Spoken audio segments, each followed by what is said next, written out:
how 1G Music first started, bitch, it was just, I was the only Yankee nigga hanging with them Haitians. And the motherfucking Haitians believed in me more than I believed in myself. So rather than me becoming an artist, they say, fuck it, let's open up as a business. So here we now, 1G Music. Me and my niggas and they brother, they got the same last name. You know what I'm talking about? And this is where we get where we at right now. You know what I'm saying? And even though y'all might think we not that far, but we coasting. You feel me? They done sent Cole to the motherfucking Atlanta.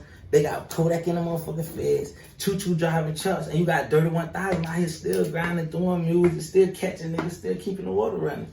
You know what I'm saying? So how does it feel being one of the only people just still sitting here and riding and popping on? I'm not gonna say I'm one of the only people because there's a lot of more up and coming niggas coming. But I just feel like being one of the only niggas that's been doing it for this long and still striving, it feels like the same way it felt when I first started. Bitch, and I just ain't noticed it, bitch. You by yourself. This is just how you live. Yeah, this is what you do. Like, it felt the same way that a nigga just started. Like, I've been doing music, but I was ready to take the back seat for my homeboy. Cause my homeboy had a bigger name, and I was ready to do this for this nigga, cause this. But right now, I'm just focusing on Dirty1000 and 1G Music, and my niggas is fully focused on me. Like, the support team that I got behind me is focused on me. My motherfucking man is back there in the cut. You barely see him. He focused on me. He don't give a fuck about what y'all doing, what he doing. He like, Dirty, this how we finna go touch us 100. Yeah. Touch us an M. So how does your team benefit you in? The support. The support. Besides the support, what could they do for you? What your team do behind you? Like, it's nothing aside from support. That's all you need from them? It's nothing aside from support. That's all anybody needs. Because when you have support, everything else comes. The money, the relationships, the everything. Like when you have real support and when a nigga treating your record like it's your record, when I drop some dope shit and my nigga treating it like it's his shit, he's promoting it to other people and he's doing it like this and he's doing it like as if he's the nigga rapping. He's making them believe in it. The same way that I believe in it, the same way he believed in it when I presented it to him. So what my team is doing for me that nobody else is doing is support. My team fully supporting it. And I have full creative control of everything I record.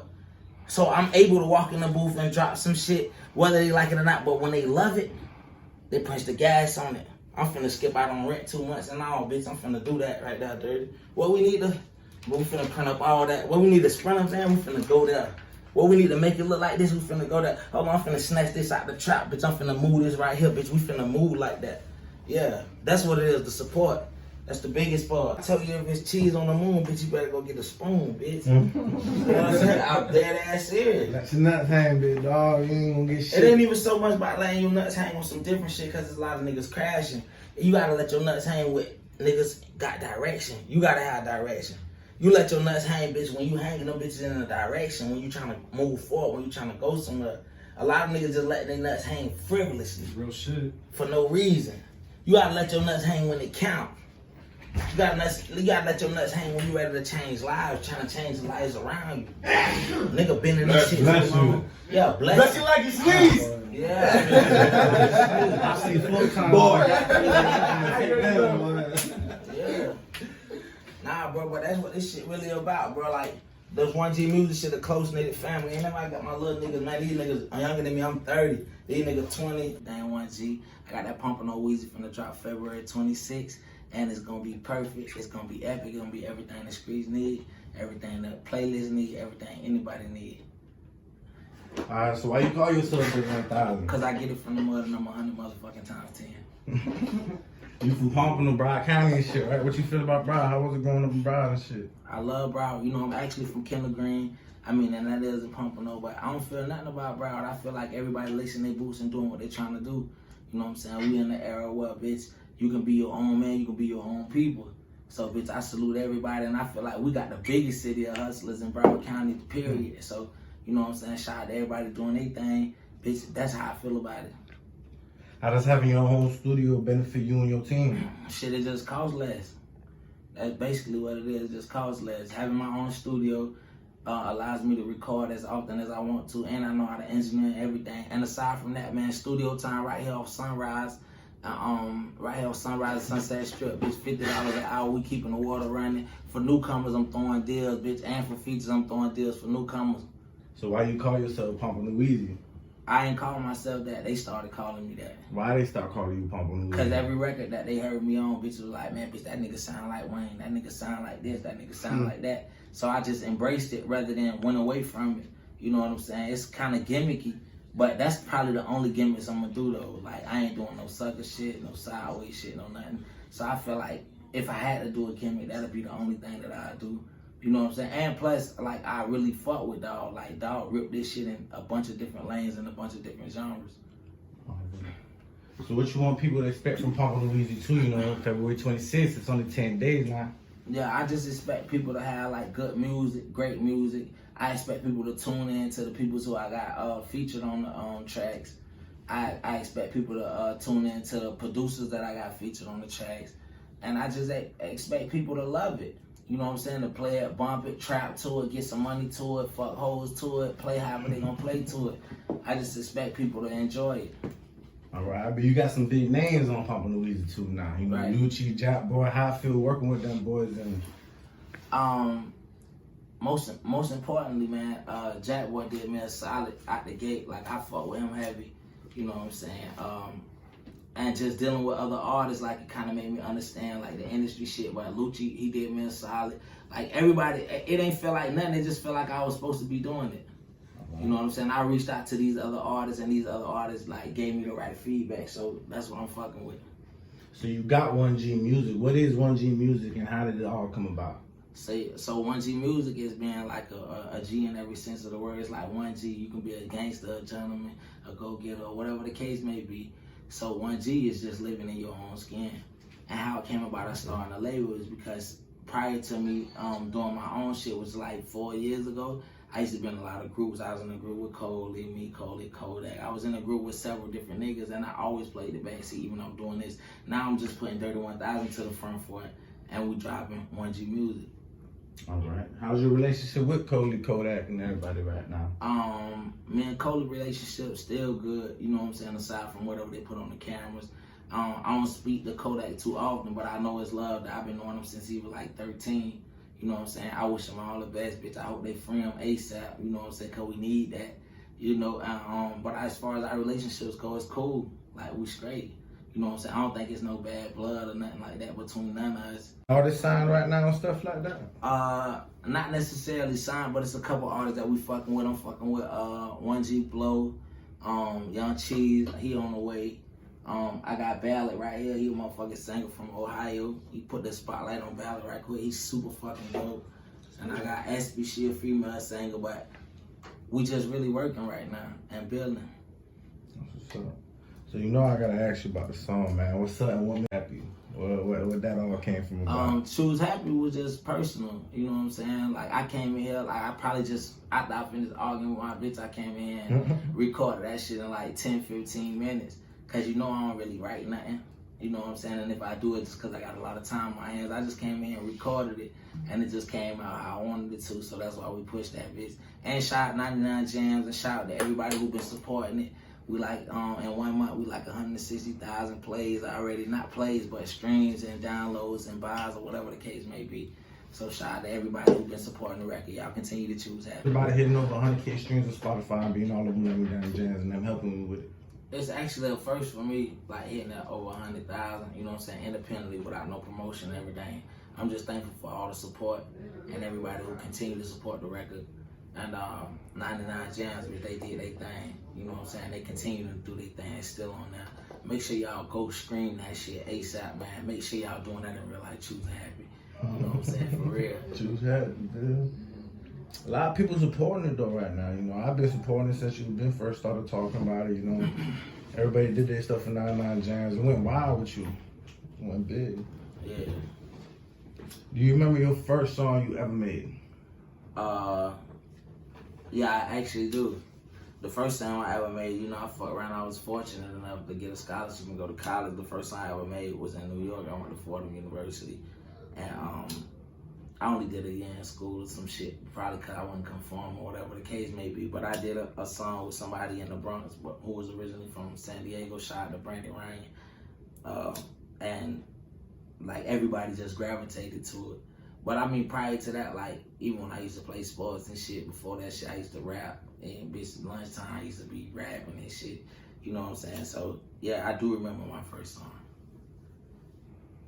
So how was it going to school in New York and stuff like that? How was it living in New York, being out there in general? It was just different because we never see the seasons change so often in Florida. So, like, to go up there and watch the season change, like, and then to see, like, even if you're in a certain state of mind and watch how the sun never come out in the clouds, always it's kind of depressing and shit. I had to get the fuck from around there. I love palm trees and beaches and shit. Do you feel like you intimidate rappers in the booth? Sometimes I do. That's why I don't really like to fuck with rappers, because a lot of rappers come with egos. And I do feel like I intimidate niggas because I overcrush they shit. And being that I've been doing it so long, I just go on that bitch and record without writing. So niggas feel like I done took less time on they shit, or niggas will feel like whatever the case may be. But when I crush it, niggas still like feel some kind of way. I think a lot of, like 50% of my features come from niggas who be feeling like they can out-rap me. And these niggas can't out-rap me. In all honesty. So you said you've been rapping, you said what, 10 years? 10 plus years? Yeah, I've been doing the 10 plus. Like, I used to do the open mics at the Banana Boat, all that shit, you feel me? So, like, I started, like, I really been grinding, like, them 10,000 hours that you gotta put in to become a master, bitch, I done put in 100 on. You know what I'm saying? So, I got my master, my PhD, bitch, my doctorate, and whatever else coming from that shit. You know what I'm saying? So, you started your first song was in New York. Was that the first time you actually started rapping? Or was you I've been younger, rapping, writing, freestyling? I've been freestyling, but that was the first time I ever recorded. You know what I'm saying? I was in New York, the mecca of hip hop. You know what I'm saying? That was the first time I ever recorded. Yeah, but it's so crazy. Like, I don't work with Akon and all kind of shit. Like, throughout 2010, I got a song called "Get Your Boyfriend" with Akon. I got a bunch of little shit. No matter how it came through label shit, whatever the case may be. But I was always able, like, to see this shit for what it was, rather than, you know what I'm saying? How do you feel about new generation rappers right now? I don't feel no way about them. I understand that the internet is prominent. I understand that it's different ways to make money, because I look up on the internet and every day, bitch, and it's another life coach, or it's another bitch who started a business that's getting a little bit of traction and they becoming everything. I just feel like everybody should just keep striving. Me personally, I want to use the internet as a tool just to put my music out, but I'm not looking for attention as far as my personality. I think people should get my personality when they pay for my shows, or when they pay for like when they pay for my music and stuff like that. That's simple. You know what I'm saying? I don't think it's I feel like it's a tool for certain people, but if I'm a rapper, I'm gonna be a rapper. If I'm a fucking Instagram nigga, I can be an Instagram nigga. Like, I feel like everybody got their lane. You know what I'm saying? You know, and probably people should combine and all that, but I don't starve for attention or look for it on a regular basis. I just want the attention to come when you hear something that I drop that's dope and you buy it. You know what I'm saying? That's true. So what you want 1G music and everything you're doing right now, what do you want to end with? What's your main goal with everything? So I never wanted to end. I just want to be able to touch a lot of motherfuckers and make a lot of motherfuckers rich. I don't never want it to end. Like, even when I die, I want to still be able to keep living. I want everybody to scream 1G. Originally, that 1K shit, all that shit, like, even when Plies, I ain't shot the Plies, even when Plies was doing that 100% real nigga shit, like, I was the first nigga 1,000. You know what I'm saying? Before Baby, before anybody started speaking it. You know what I'm saying? But I don't have to take accolades and shit for it. When Kodak went to screaming 1K and all that, bitch, it stemmed from us being together. True, 1K and this, it stemmed from us being together. So I'm happy that I'm able to aspire and inspire. You know what I'm saying? And I don't even need the credentials or the credit from it. What's up, fam? You know? Alright, so how I feel being an independent artist? Shit, you gotta appreciate the small games. You gotta appreciate when you leveling up. You know what I'm saying? Not looking towards what everybody else doing, but just looking at the progression that you making, being independent. And the good thing about it is everything that you do, like, you see the whole back end of it. How I feel to be an independent artist is lonely as fuck. Because even when you want to spend a check with a bitch look at you as a check. They don't look at you as no networking shit. I might spend a check on trying to network, And bitch, you gonna forever just look at me as a chat. Like if I drop a dub on you, bitch, you gonna forever look at me as a dub every time I come, rather than being some networking shit. So, as far as being independent, most of all, bitch, I love it, bitch, the ups and downs with it, bitch, everything that come along with it. And I'm really just looking forward to what happens when it's done. You know what I'm saying? But it'll never be done. But I'm just looking. I'm just about to say, you told me it never ends. Yeah, I'm looking forward to the progression, I guess. When I'm finished with this stage, I guess. So when you're done with this stage, what are you gonna do after this? What do you wanna? I know you don't want to be just a rapper sitting here recording people. I'm not just a rapper, like. That's what I'm saying. What's your plans? Do you have any plans for everything when it gets more settled for you? Yeah, my plans are to put more artists on. My plans are to still create music, even when I'm older, like to keep writing music and everything. My plans is just to like inspire. That's my plan. My plan is to inspire. And my plan is to like basically, yeah, that's my plan. My plan is just to inspire and to continue to inspire, so I can be living forever type shit. I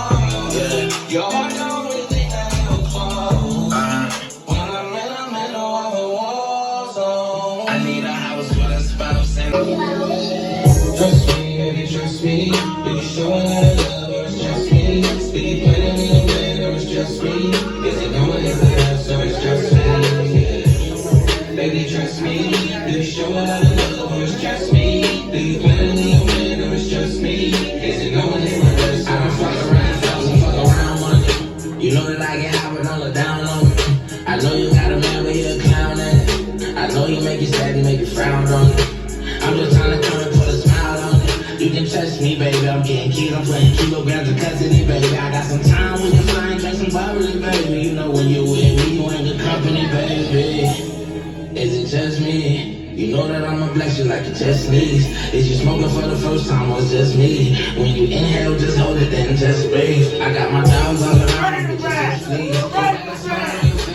I just recorded Dirty1000 doing that. He ain't write none of that shit. He just go in the booth. He'll probably say like 8 bars, pause, but like, all right, cool, let me do that part over. Do the whole thing over. Add to it the way he record. I gotta write my shit. I'm gonna just let you know. I put my shit right on my phone. And Dirty don't write. Dirty don't write. So how does it feel working with that type of shit? It ain't really pressure, but it put pressure on you just to kind of get it done. Pressure good. Yeah, it's good pressure. I say it's good pressure. I like to come prepared, so when I come, I like to have my lyrics already done, so I can have my lyrics done because I know he just gonna do what he do. The way he come up with his metaphor is crazy because I'll literally see him thinking of the metaphor and like lay it down at the same moment and then switch it like, okay, I want to say it better, make it more clear for the people who listen. Like I can see all of that while he's recording, and it's crazy because I never really seen nobody just like lay something and then think of something and then lay it right while they're recording. I see people do it all the time when they're writing. When you see somebody actually do it right in front of your face, it's like, dang, it's really possible. So that's kind of what it is. I mean, when you love and you respect your craft, anything really possible, big dog. For sure.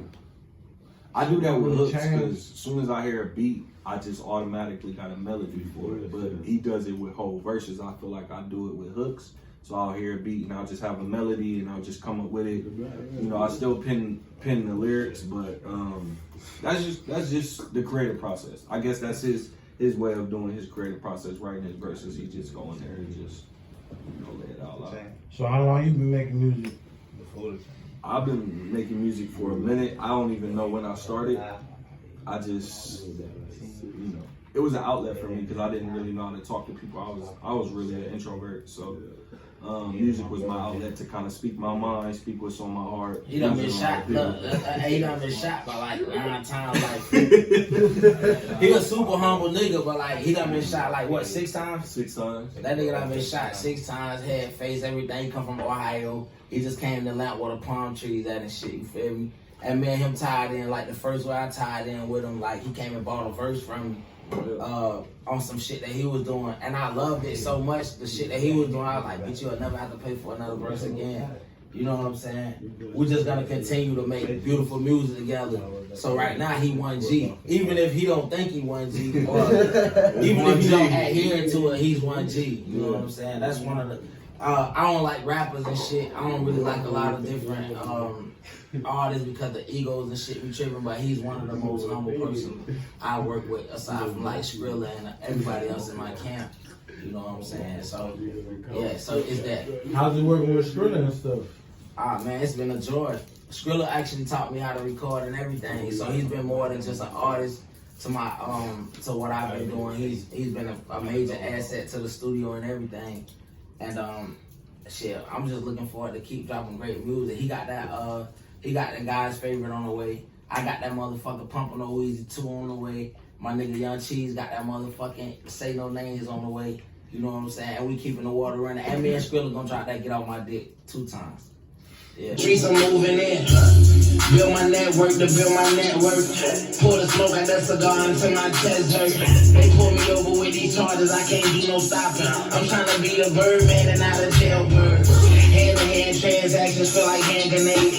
I'm just hoping that this bomb don't blow up today. I pray to God this shit don't blow up in a nigga face. Sometimes the boy who buying the work be working with the state. Liquor sipping and pill popping for paranoia. I've been shot and I'm shell-shocked, I enjoy it. I had this bitch out and that's a fair warning. Crack the window, let the air out, they can share the money. I jumped out the porch and told the streets I'm moving in. It was 36 for 25, I think we tuned up. My little boy, he kinda quiet, he'll shoot him at. Boy, so for the port that belongs to my residence. I'm ready to this shit, but don't do it intentionally. Coincidentally, I'm the shit. My niggas, some bosses, we bossed up. You may never see us on FBI IG too often, cause that shit can cost us. And how my phone ringing, I'm caught up. When I'm throwing the phone. I just want a Rolls Royce, whoa. But you ain't hearing me though, whoa, on here, whoa.